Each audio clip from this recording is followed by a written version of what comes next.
Olá, queridos irmãos, meus amigos, povo abençoado de Deus. Estamos aqui, meus irmãos, para mais um devocional, a tenda do encontro. Glória a Deus por mais esse dia. Quero meditar com você hoje no livro de Atos, capítulo 24, do versículo 10 ao versículo 16. Consciência limpa. Nós vamos ver aqui o apóstolo Paulo, ele fazendo ali o seu discurso de defesa diante das acusações. Paulo, então, tem a oportunidade de se defender diante do governador, diante das autoridades. E ele vai ali, meu irmão, de cabeça erguida, porque ele tem uma consciência limpa. A consciência limpa é o fruto de uma vida sincera. A consciência limpa, ela é resultado de uma caminhada de sinceridade. Sinceridade com Deus, sinceridade com as pessoas, sinceridade. Nós precisamos ser essas pessoas sinceras. Meus irmãos, nós precisamos ser as pessoas do sim, sim e também do não, não. Nós não somos obrigados a dar sim para todo mundo.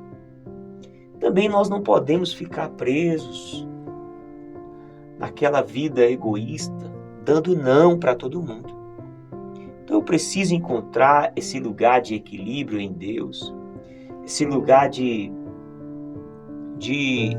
saúde emocional, espiritual, para que possamos dar o sim na hora certa e também o não. Muitas vezes a pessoa não consegue falar não. Isso é errado. A outra pessoa, ela espera de você ali um feedback, um posicionamento, uma resposta. E precisa ser sincero, uma resposta sincera. Sim, ok. Ou então não. Então nós precisamos ser essas pessoas que têm uma consciência limpa, que anda com sinceridade de coração, de pensamento e de palavras. Os meus lábios não podem falar algo que o meu coração está totalmente contrário. Não podemos, meus irmãos.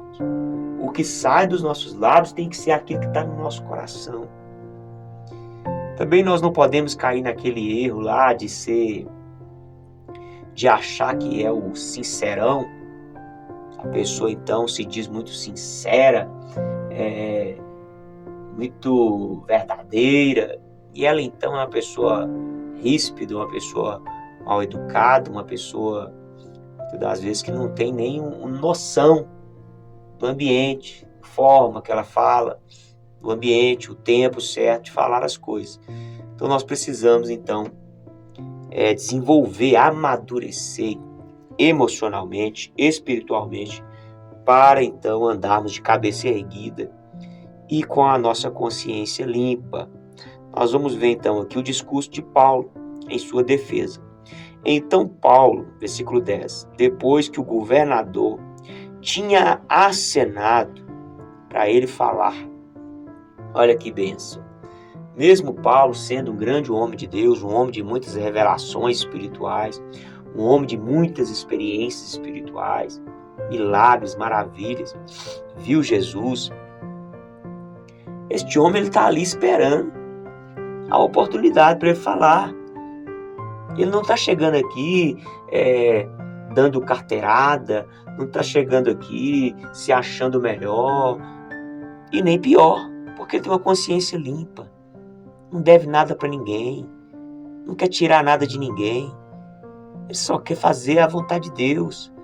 Então ele é sincero com Deus, ele é sincero com as pessoas. Então o povo está ali deitando a língua nele, acusando ele, leva falsos testemunhos ali contra ele. E ele está lá ouvindo. Aí chega então, e o governador acena para ele falar. Agora ele vai falar. Ele não é também aquela pessoa que foge do confronto. foge de debater a situação para resolver.